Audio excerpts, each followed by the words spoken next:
Hello and welcome. Hi, Christina. Hi, Catherine.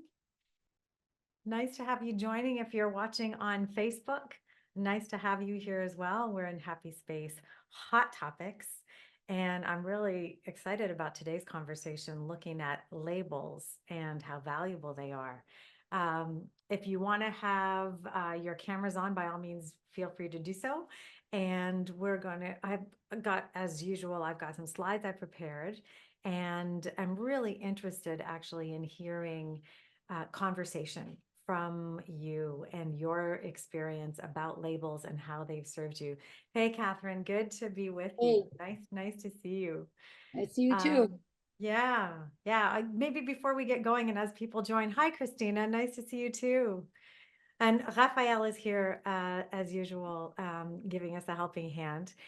Before we jump into the presentation, I thought maybe I would ask each of you if you'd like to share a little bit about what labels mean to you and maybe why you thought to join today, how this conversation could be interesting for you. Catherine, do you want to start? You're off mute. Do you want to share what you think? Sorry, I read very briefly. I did a lot of stuff this week. Yeah, You that's talking about okay. just labels on whether we buy food and different things like that? No, actually, the labels that apply to us, our Oh, the labels that identities. apply to us? Yeah, yeah. Any particular connection to that? And if not, that's okay. Not right now. Okay. It might come. It might come. Yeah. Don't I worry. Don't remember worry. now the article I read. Okay, I'm sorry. Don't My worry. mind's some. Christina, how about you? Yeah, hi, thank you for providing the space. Um, I actually had a discussion on Facebook around labeling recently, and that's also why I joined, because I want to hear other people' opinions about this. Yeah. Uh, I was talking to someone, or basically was a group where we introduced what we are doing, and I said, I'm a business coach for highly sensitive business owners and professionals. Yes. And then someone asked, I don't know what highly sensitive is. What is it? Then I explained what it is. And then this person said, I don't think it's okay to label people. It's like, okay. And then I said, well, I don't like labeling either, but sometimes you need to explain what something means for other people who don't know about it. Mhm. And this person didn't know what highly sensitive was, so I explained it. Yeah. But I try to avoid to label myself or other people around certain things, like being introverted or having a certain personality type. But Mhm. sometimes I do believe it's necessary to bring your point across and your experience, to just explain a little bit further to other people who don't know about the Yeah. topic. Yeah, that's basically what we're getting into today is there's a mixed perspectives on labeling and sometimes some very black and white thinking about it, which it seems like you ran into. And I wanted to unpack it a little bit and look at it. I want to welcome you too, Monica. Nice to see you. Hey, how Uh, are you? good, thanks. Any commentary from you before we start around your perspective on labels and whether they're a help or a hindrance? And then I'm going to dive in and share some slides and we'll be in conversation together. I think it very much depends on the situation. So, in my organization, we provide supports for everybody, whether they have a diagnosis or not. Hmm. So, we're very much, if you need support for something, ask us and we'll do our best. Yeah. However, I suppose more wider socially or whatever, um, in order to access supports, be that like government supports or funding or whatever, you Hmm. do need to have a diagnosis. Hmm. And so I guess it depends on the situation and who you're dealing with and what the context is for that. Yeah. I feel the same way to a large degree. There are places where labels make a whole lot of sense. and where they don't. And I'm gonna share a little bit of my thinking on it. And I'm going to invite you, if something comes up and you want to add to the conversation, just give us a wave, and I will stop sharing and bring you into the conversation. But right now, I will share the slides, and just give me a big smile or a nod or a wave if you can see the slides. Yeah, thank you so much. It always makes me feel better just to know that it's coming through. So labels, are they a help or a hindrance? A few things to talk through. So why we use labels, why it's a normal thing for people to do, and it helps the human brain out, how they can be helpful, how they can be really risky. And my mixed experience with labels over the years, and I'll share a few experiences that have given me this mixed perspective. And I really want to end on a positive note about how we can get labels to work in our favor. And as usual, I love discussion all the way through, but for sure we'll have time at the end to have a discussion. We'll start with why we use labels. And I often refer to Daniel Levitin's The Organized Mind. His book is really very validating for all the supports the human brain needs to make sense and navigate our world, and maybe more needed than ever now as we're interrupted with so many things. Raphael, you have a question? Yeah, no, Claire, sorry to interrupt you, but right now we're only seeing a small bit of the slide on the screen. So maybe you can share again. Really? Thank you. Yeah. Thank you very Right there much. is, yeah, share again, and it's going to be perfect. So Range. Yeah. Zoom seems to have changed some things. How's that? perfect. Is everyone seeing it okay? Yeah. Great. Yeah. Thank you so much. I appreciate that. That's such a value add, because it's making the experience better for all. So coming back to why we use labels, Daniel Levitin's The Organized Mind tells us, while our brain is such an incredible tool that computers are just starting to come to mirroring in some ways, we have constructs to help us make sense of the world. And this is why we have generalizations. We think in stereotypes, we think in bias. We're looking at our past and using that to make sense very quickly of the situations we're in, and even looking at the future. And it's really involuntary. So while we can try and avoid bias, we're always going to have it. And, staying in constant curiosity about our perspective is really helpful. And so when we're using labels, we're just taking what we know and applying it. And in some cases, it might be a very good application, and in others, maybe not so much. Why labels can be so risky for us too. We have this generalization that our brains naturally do to make sense of the world. They might be based on inaccurate assumptions, observations, social and cultural influence, misinformation. We see that a lot. So if we're using that and making our assumptions, making our decisions based on misinformation, our labels are really risky. I mean, it just makes me think of the word democracy and an assumption around democracy being great. But if you've got a democracy of people who have been suppressed in their education, is it so great? I'm not sure. So it's interesting as we look at labels, and black and white thinking can often come out of labels too. So if we look at introversion and extroversion, we can think of diametrically opposed situation or ways of being, and that it's very concrete, and we can sometimes miss the nuance between, of how people might be. Stigma is also huge, and I've sort of really unpacked this a lot more coming into the autism diagnosis, which just happened for me at the end of April, and really stepping into a new lens of self-reflection and talking to people out there about and uncovering what perceptions are around a word, and just looking at different people's reactions. Some people are like, no way. And it's telling me they had perhaps as limited as I did an understanding of what autism means. So black and white thinking, stigma, these are all challenges with labels.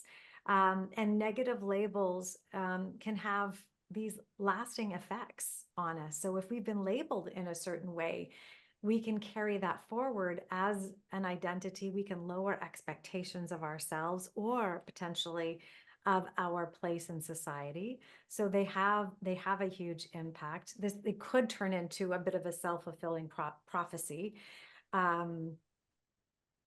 Especially, I think, as I look into high sensitivity and autism, and I think of what we knew 30, 40 years ago, well, with respect to autism, what we've known for 20 years with high sensitivity. And as we're seeing society evolve, I think there's more and more opportunity, and it grows with nuanced understanding. But certainly some perceptions around autism. I was looking at a piece of literature this morning. It's from Universal Music. It's a creative guide for different thinking. And they were talking about, one of the images they put in the guide, and it's in the Happy Space pod, if anybody wants to grab it. They had a picture that said, "We're not all Rain Man." And this is one of the most, I think Rain Man was one of the first wide depictions of an autistic savant character in this case. And not everybody has that kind of genius inside as well. And not everybody is a young white boy fascinated with trains or engineering. The creative side is very much there too. And I'm loving how we're seeing a deeper understanding and expansion. But these labels might give somebody a sense of, oh, I'm supposed to be in this world or that world. Catherine, yeah, you'd like to add something? Yeah, so now, now that you talk about labels, it's interesting how we determine what a label is. As a highly sensitive person myself, you see, if somebody, I work in retail, okay, and I do very intimate work with bra fitting, and I've had clients who come in, and I've worked with young girls who are autistic, or like they don't like to be touched and everything like that. And if somebody warns me, I really appreciate the warning, and I would never consider that a label, which is interesting, because for me, a label when I was growing up is like being French, growing up in the US, and not eating different sandwiches than peanut butter and jelly. I was considered weirdo. That to me is a label. But somebody who tells me, if they're telling me they're bipolar, if they tell me they have a physical condition, I would never consider that a label. I won't. On the contrary, I because of my tuning in of my sensitivity, I can be more present for them. I can be more inclusive. See, for me, that's, I don't consider that a label, but again, that's my interpretation. It's not, I just wanted to say that. Yeah, thanks for sharing. I think you commented on a couple of things. What does a label, how do people interpret labels? And I'm going to share a little bit more about that, because I think it's broader. It's identity in all kinds of forms of how we show up. So thank you for talking about that, and the appreciation of understanding part of someone's identity from a needs perspective and the language that's put to that. So yeah, thank you for that. I am going to, there, I always need to tell you what I'm doing when I do it. There we go. Sharing screen again. Okay. The other thing too is sometimes we can perceive a label, and I'm thinking about this particularly in DEI work right now, as an excuse rather than an explanation. And I've heard DEI been, what's the alternative explanation for, instead of diversity, equity, and inclusion, people that are challenging the concept of DEI, I've heard someone say, didn't earn it as the translation. And I'm like, that made me just, I know, cringe, absolutely horrific. But, so when we use terms, there's positive and negative reactions to those terms, even in the DEI space, right? And we saw so much pushback, especially around June 2023, when the decisions came out, reversing some of the support we've had for inclusion in our universities and US universities and colleges. So really, really can be, you can be lumped into something, and you know, people of color potentially are saying, I don't, give me a speaking job just because I'm the token person of color on stage. So having a label or having an identity, and it comes with opportunity, and it also comes with challenge. Let's look for a second at how they can be super helpful. And one of the best things I like about it is you can identify other people who are in a similar situation. So you can get this kind of sense of belonging. And what's coming up for me now as I share this now, and is when I lived in Japan, because I visibly did not clearly look Japanese, and most of the population does there, you could find, it's called the expats or the imports, or the people who are living in Japan who are not from there, very easily. And that was a physical label saying, I'm not from here, and made making friends a whole lot easier. So if, though, when I moved from Tokyo to Montreal, and there was no physical way of marking the fact that I wasn't from Montreal, what a different experience living in a city where you had a shot at recognizing that somebody might be in a similar position to you from a cultural newness and lack of social integration. In Montreal, people expected me to speak French, and I did at varying degrees of efficacy. When I first got there, all my "ri" came out as "hai" from Japan. So that's the yes in Japan was in my brain in the same drawer. It was the weirdest experience. But your physical appearance is kind of a label, giving some social context to who you are and how you fit in. And if you're able to then connect with other people, boy, it's the sense of belonging is powerful. But also, to your point, you mentioned earlier, this access to supports. Monica, you were talking about how your organization is needs-based, and that's amazing, because that's what we're hoping to get to. Is somebody has a need, you can speak up, and you don't need to bring a doctor's proof, especially with respect to high sensitivity, because that trait of high sensitivity is not considered a disorder, not considered a disability, and therefore there is no diagnosis. It's considered normal temperament, but we sure as heck do need different things at times. And one of the interesting things that I've been looking at as a member of the community is an appetite to identify with this label of a condition, to leverage it. And I very often run into, oh, no, we're not going to do that. We don't need that. We just need to design, and we need to avoid those situations and design our lives to not be on the highway. We need to find another road to be on. And I tend to be more stubborn and willful, and believe we shouldn't be invited out of places, and we need to find our place in. And can we use the label as a point of connection and conversation? High sensitivity really hard. Neurodivergent seems more part of the conversation around getting supports. And so I was very much drawn to that. But then unpacking neurodivergency and an appetite to use that term, finding all kinds of resistance to that term because of an assumption that there is a divergence from normal, which wasn't the original kind of creation of the word.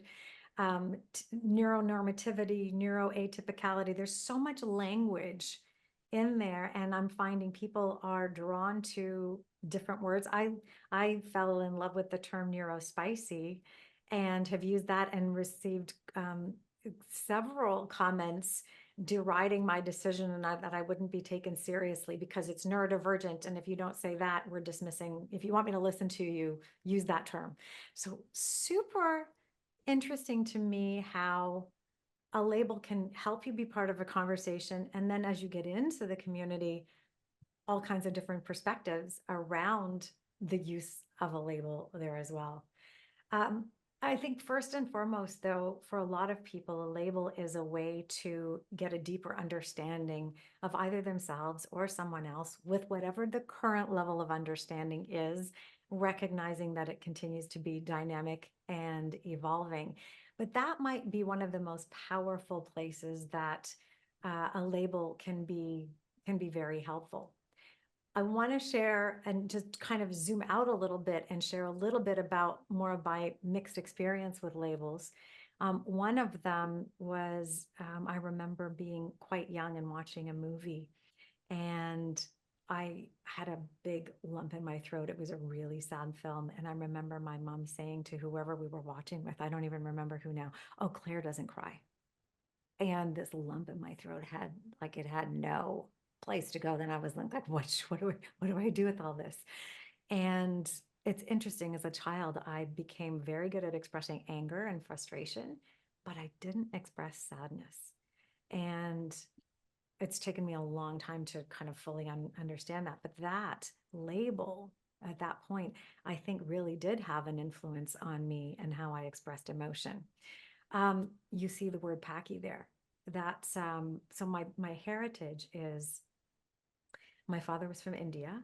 My mother was of mixed heritage with parents from Wales and England, and one grandparent from Lahore, which was British India at the time. And so, which is now Pakistan. I didn't know the term. I grew up understanding India and England, and I didn't even know about this heritage when I was a child. I remember being about 8 years old, and I was biking to school, pedaling along, and all of a sudden I hear Paki yelled at me. And this is in a southern Ontario town, southwestern Ontario town, small town. And a lot of Italians, a lot of Caucasians, not so many brown people. And I didn't know what the word meant. And being somewhat feisty myself at 8 years old, biking along, I heard Paki, and I turned around and I saw this kind of chubby white boy on a bike. And I said, Paki yourself. Well, that's when I learned it wasn't a good thing, because all of a sudden he was chasing me. And I was like, oh my God. I ended up turning around biking. And I remember I actually cut him off and he fell off his bike. And I pedaled all the way home. And I'm like, Mom, you got to take me to school. What's Paki? Oh my God.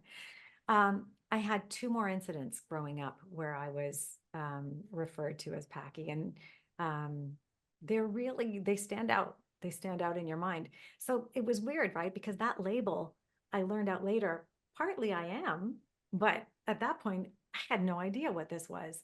And so that was a really mixed experience. Now I'm really proud of my 5/8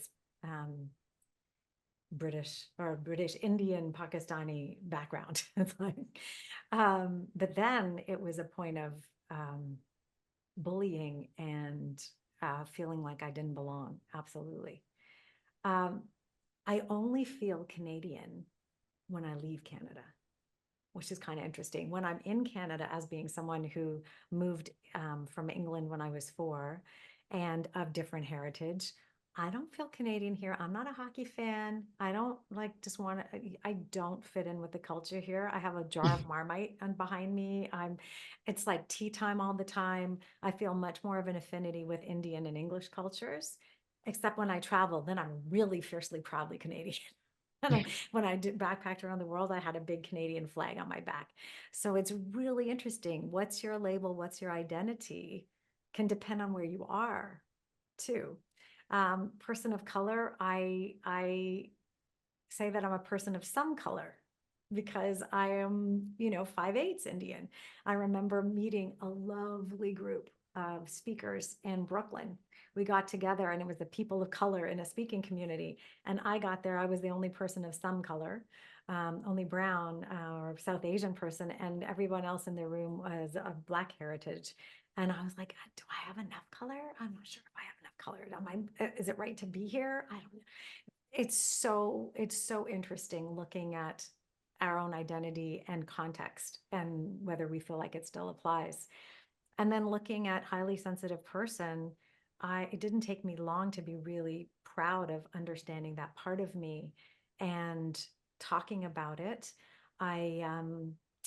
When I got my autism diagnosis on a Saturday, I went on television and talked about it on a Monday. So I'm totally fine to talk about it. And I think a lot of it is to do with my own coming to understand more deeply what it is and realizing there's probably a lot more people out there to whom it applies. I don't know if 1 to 2% is at all even close to accurate, given that women have been masking under the radar on this. So that's interesting. And I'm curious what conversations I'll be able to be a part of now that I have this other lens or label, if you will. I'm also curious what it does in the medical model for accommodations.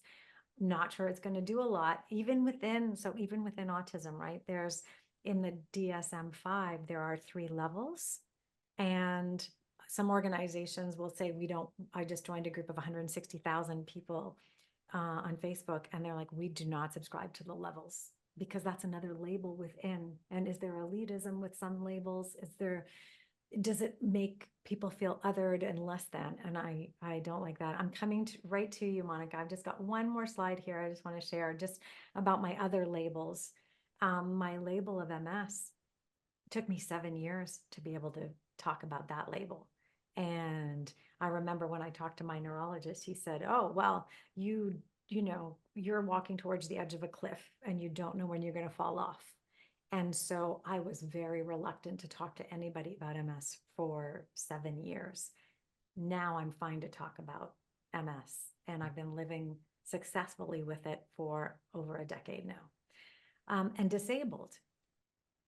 How do I use that label? I have moments where I feel quite disabled, whether it's a sensory perspective or fatigue or MS symptoms have led me to be quite disabled at times.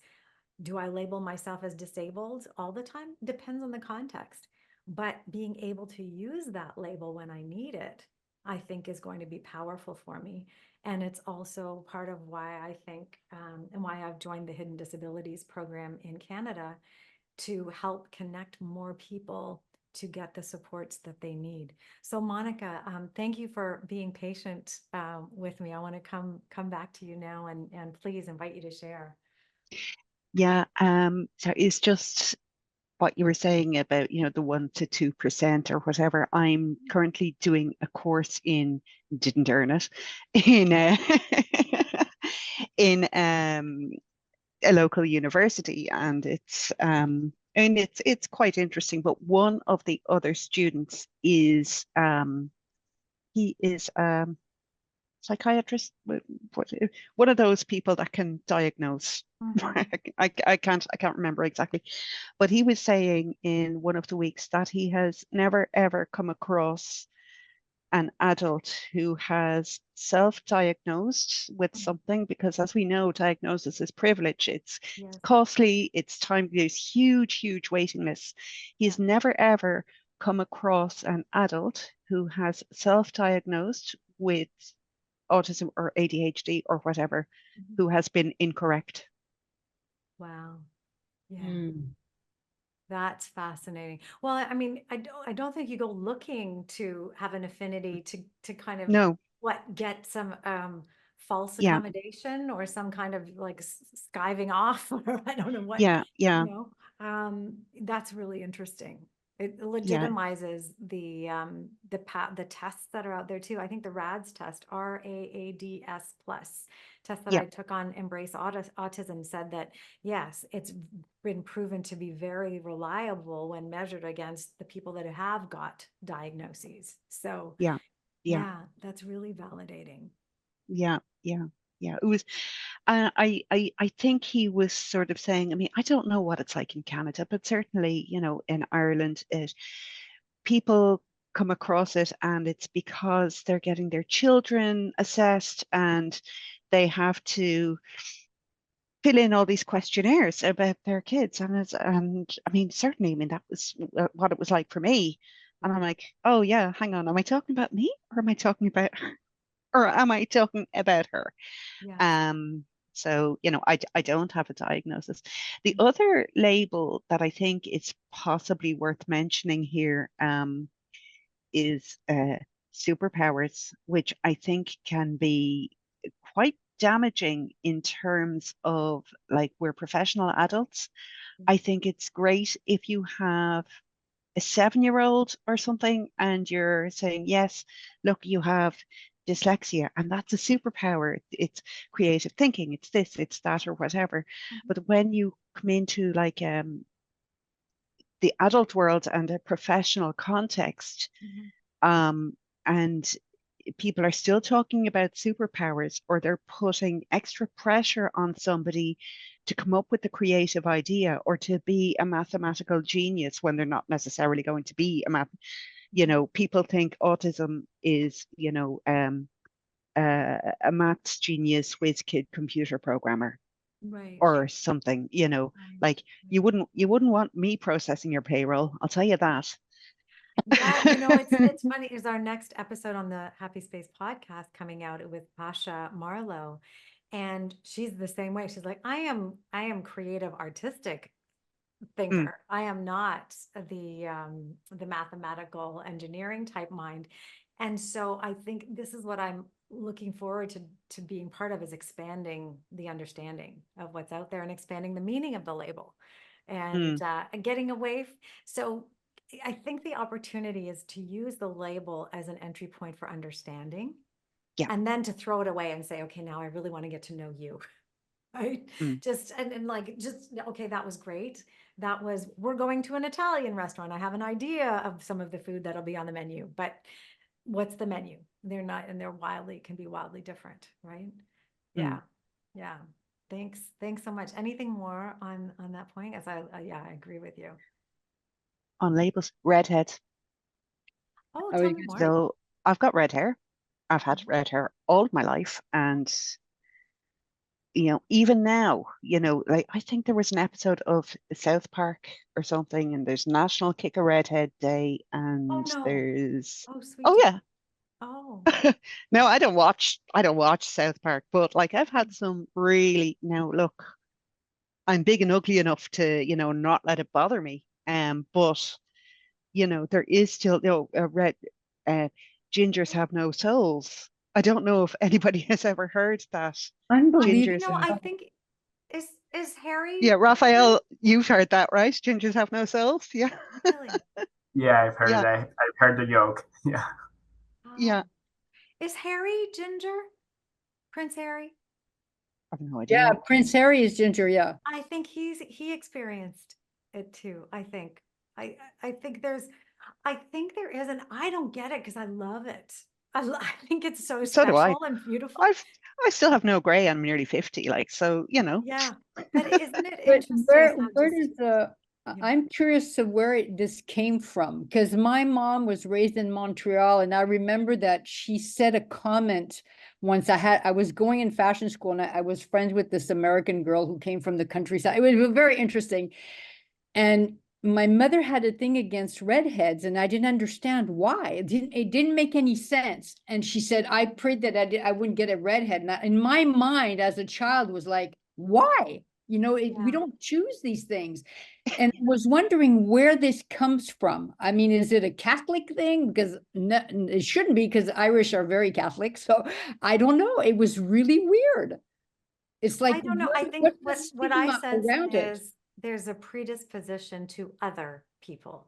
And especially if there's a minority, it's easier to other them because it's a small group to get picked on. And so we can see that. I mean, even when I was in, you know, when I wrote that, when watermarking is a human rights issue around my challenges last year, the prevailing sentiment there was, oh, I don't care that 19% of people had the same issue you did.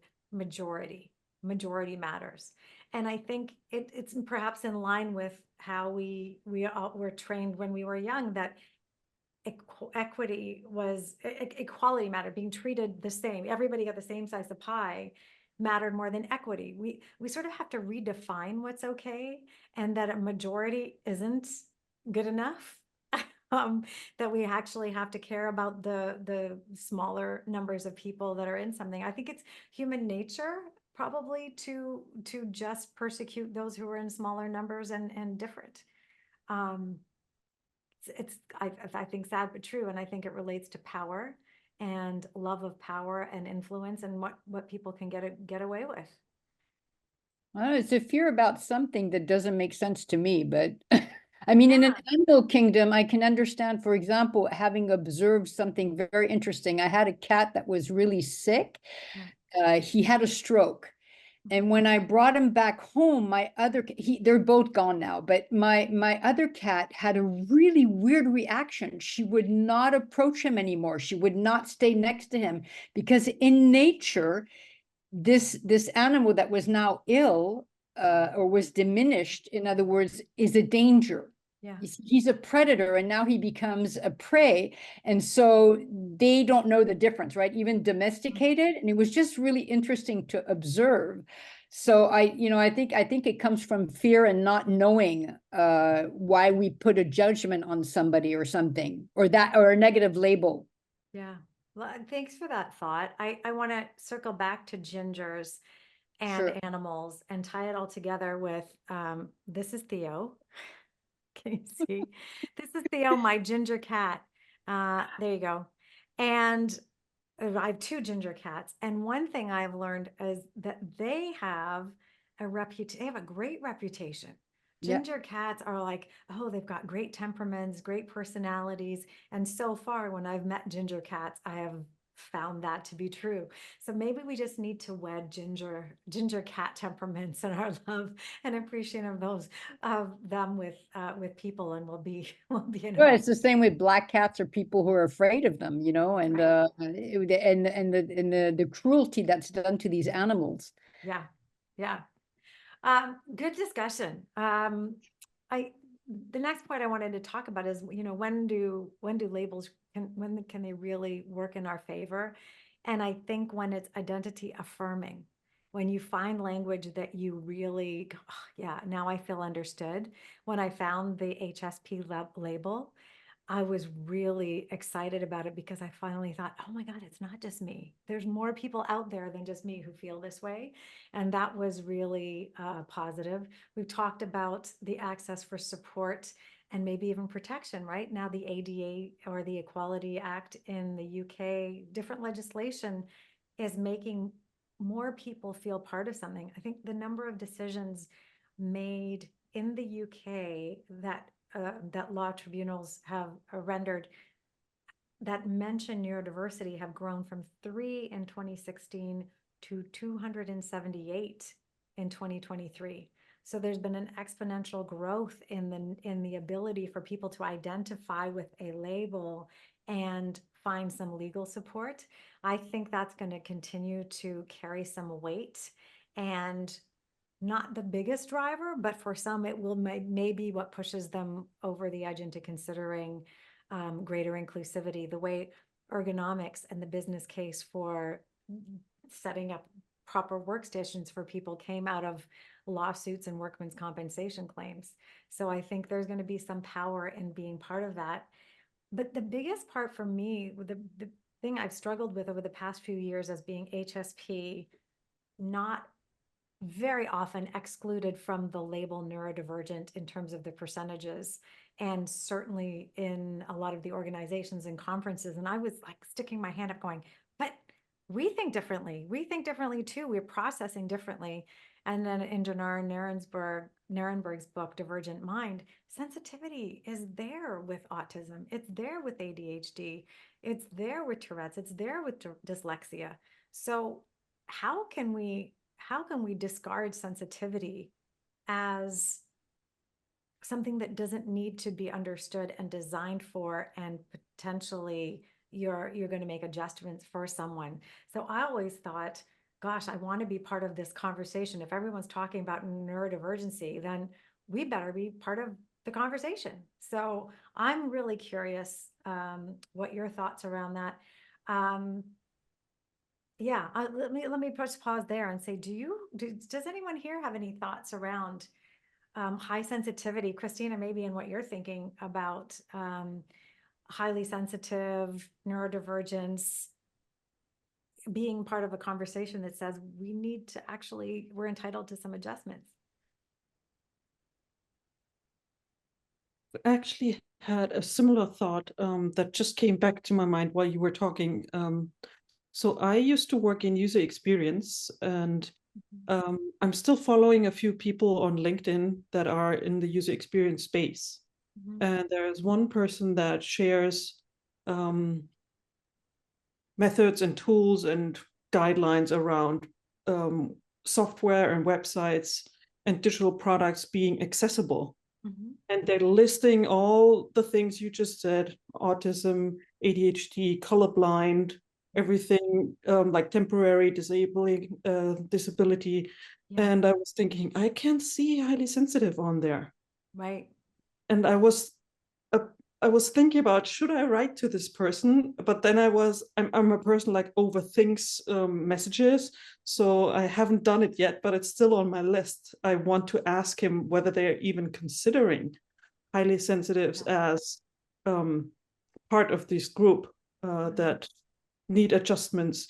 Maybe it's not that important in software design, but still, if something is Oh, it flashing sure is. right and like Oh, it's abs- just, or It's auto-playing videos, it's just driving me nuts every time.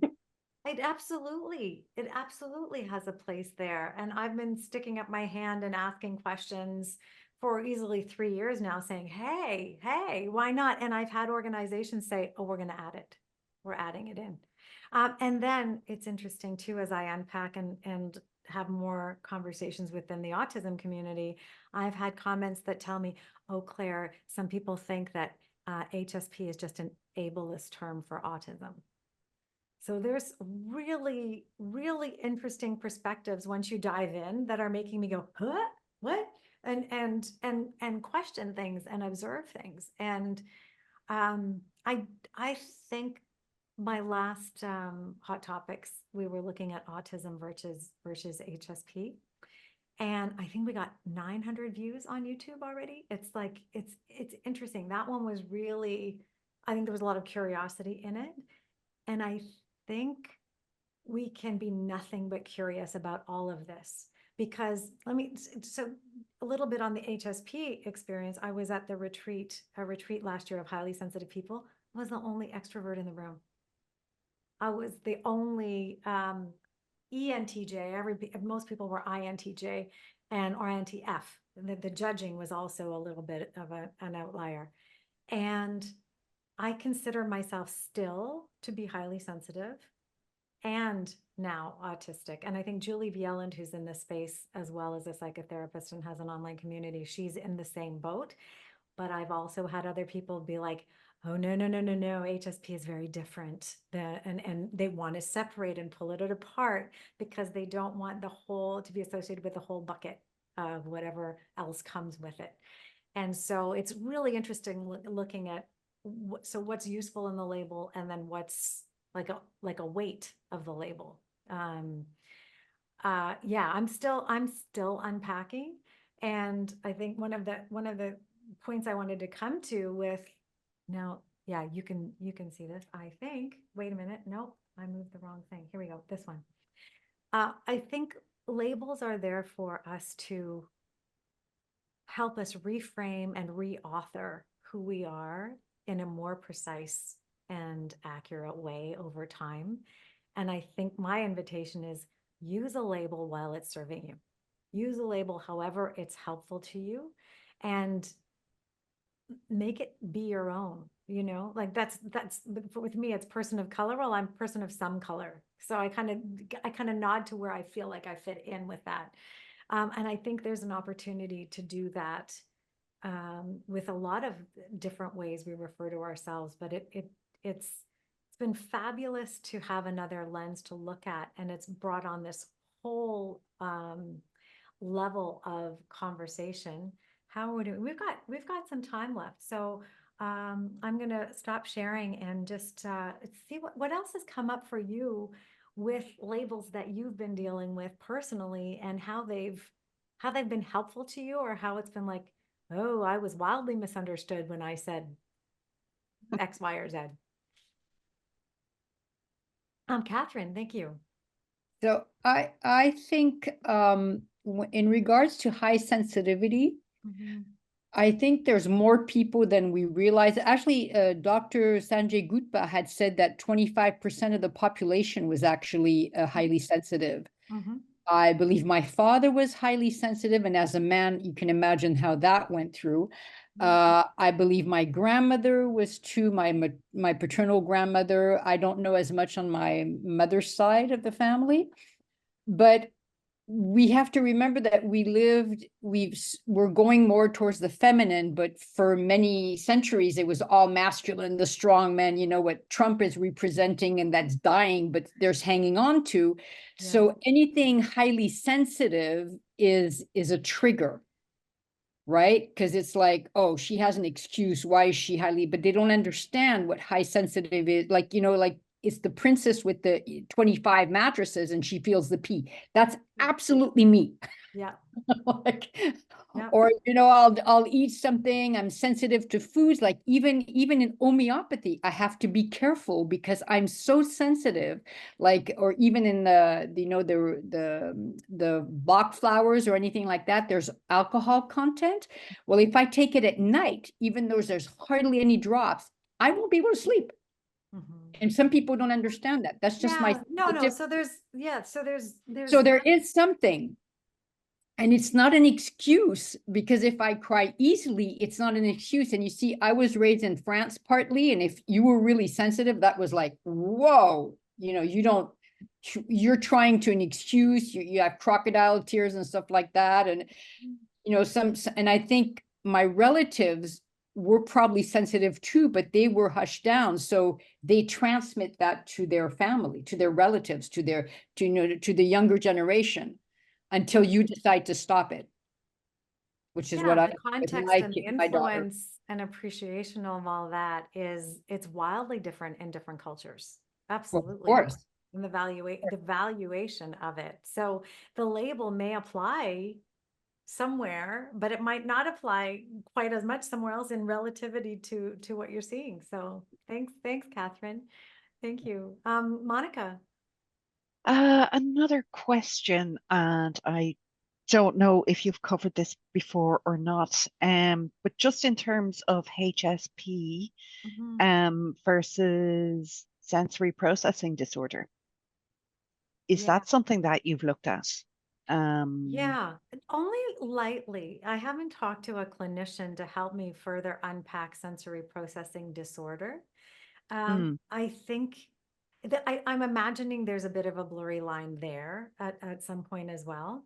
I'm particularly curious about startle response right now, and the physiological effects of noise that can make one person jump and the other person is like, I think Ellen DeGeneres, her staff tried to startle her, and she's just nothing phases her. She's just like, no one can jump out on her. She's like, yeah, whatever. Whereas somebody I know is in my house, walks into the room and I don't expect it, and I've jumped and screamed. It's like, it mm, I'm curious about the spectrum of sensitivity and where's high sensitivity versus disorder.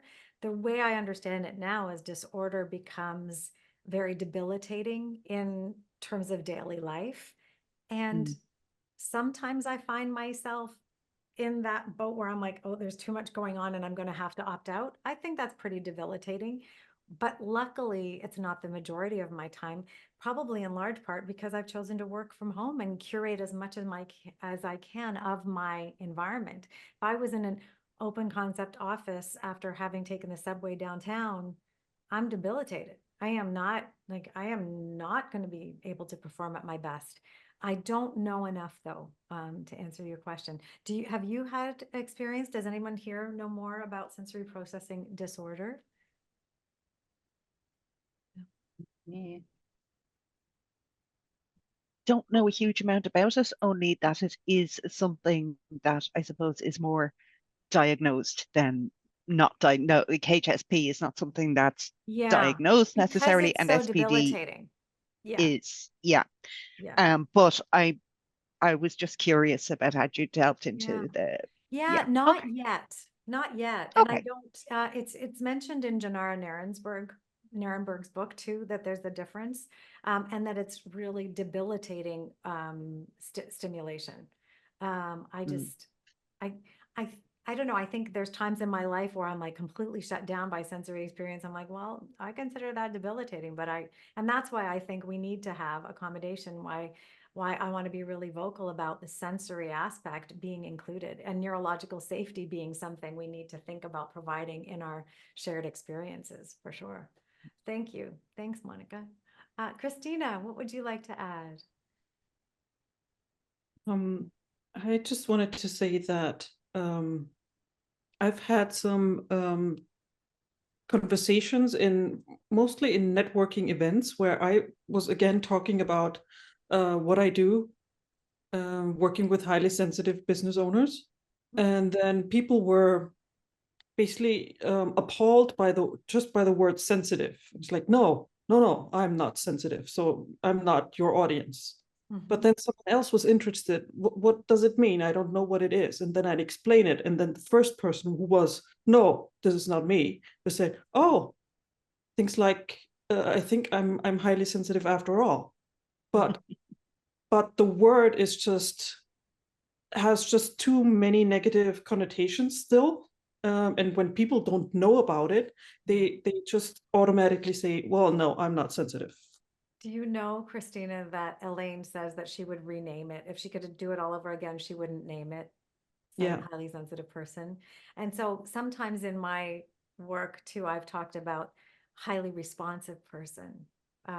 Because responsiveness is something we praise, like, whoo, somebody's responsive. We love that. Well, you need sensitivity to be responsive, but okay. You're right. The connotation is really tricky in our world. And I think responsiveness would have been probably more palatable and had opened it up, especially for men to be part of this conversation more easily. So I think peppering that in language can be useful. I just use analogies like, if there was a fire, how would you value the first person that smelled the smoke? Do you want to be that person? Do you want them on your team? I think you do. So, try to upvalue sensitivity rather than look at it as a weakness. Yeah. I've tried to paraphrase it as well with highly perceptive or highly sensory aware, but still that was not really landing right with the people that I'm talking to. So I'm still trying to experiment. And have you tried responsive as a term? No, responsive haven't tried that one yet. Maybe give that a try and see how that goes, because we love responsiveness. We just think that is all, Amazon's trained us. And Walmart, when I worked with a client of theirs, was mandating 1 hour email response times. So we wanted people who were noticing, responding, noticing, responding, noticing, responding. It could be, this is where I think language can be the tool, right? If you find the word that becomes your bridge, then more people will walk across it and go, oh, that's what this is. Yeah. I think another term, in just some of the latest research I just shared in the Happy Space pod as well about our relationship to nature, was calling it sensory processing sensitivity or environmental sensitivity. And I think there may be some legs to environmental sensitivity being a term more people could latch onto, because then they're like, oh, it's not me. I'm sensitive to my environment. I'm not the sensitive one, but it's my environment. Like, I think there's maybe some, I don't know. That's just something new for me to see that they're using that term as an alternate for sensory processing sensitivity. Well, yeah. Have you heard of high sensory intelligence that Willow McIntosh is using? No. So he's using that term, and I do think it has a nice sound to it, but still, how should I describe this? It sounds like it's compared to like the intelligence quotient, like something like that and IQ. It's Anne Marie Sensory Intelligence out of South Africa. She's an occupational therapist who has written a body of work looking at sensory intelligence. I think she probably came at it before Willow. So and it was interesting as she's done a body of work looking at it on the different senses, and really shows that even within individuals who are sensory sensitive, it varies by sense. Yes. Right. And so this is why I say, okay, we can have these labels as a point of entry, but then we better just get to understand everybody. That's why I talk about the work style profile and giving an opportunity for everyone to be able to completely articulate what they want others to understand about them. And if it's relevant to your job to talk about vestibular systems and balance, for example, then maybe you want to say, I'm motion sick and I don't want to be the one that has to do X, Y, and Z at work. I'd appreciate this stable environments, for example. But that sensory intelligence piece was interesting to look at. It's an occupational therapy versus a psychology point of view. And that's where the watermark issue came. So I was thinking it wasn't all that intelligent, actually. So I was really struggling with the approach there, and the language around it. I think I might have said it was sensory unintelligent at one point. So I was, but I don't know if you've all come across the work style profile already. I don't know if you've taken it or not, but I just had the opportunity last week to go through the questions that I've designed with an expert in data. And we went through all the questions. I'm refining it ever so slightly and locking it down. We have 140 responses in there so far. And the goal is to give everyone, it's almost an opportunity to apply their own labels to themselves here, to say, here's on one page what I want you to know about me, about how I work with other people, about what I like, my preferences in time, my preferences in office ergonomics, for example. What do you want to share after going through the questionnaire? And it's very much, there's the questionnaire that prompts your reflection, and then you decide what you want to put forward. So nothing is shared that you don't want to have shared. And to me, that was really important. It's the prompts, the self-inquiry, and then there's opportunity. You get a template that will give you one page that you can put everything on, and then it's very much what you choose to share. So I'd love if you do that. We'll come back and chat in a second. If you've done so, let me know. Of course, I invite you to sign up for the newsletter if you're not getting the newsletter already. It comes out once a month, and it's super jam-packed with everything that's going on in my world, any free events, podcasts, and sometimes the rare paid opportunity as well. And of course, there's my email, and big thanks for coming today and being part of this conversation. We're sharing as well some of the links here, and this is going to be on YouTube again. So you'll be able to see the links there if you need them. YouTube doesn't do a great job of making the links clickable, but they're there for you to access as well. It's always a pleasure to be with you guys in conversation, and thanks so much for joining me today.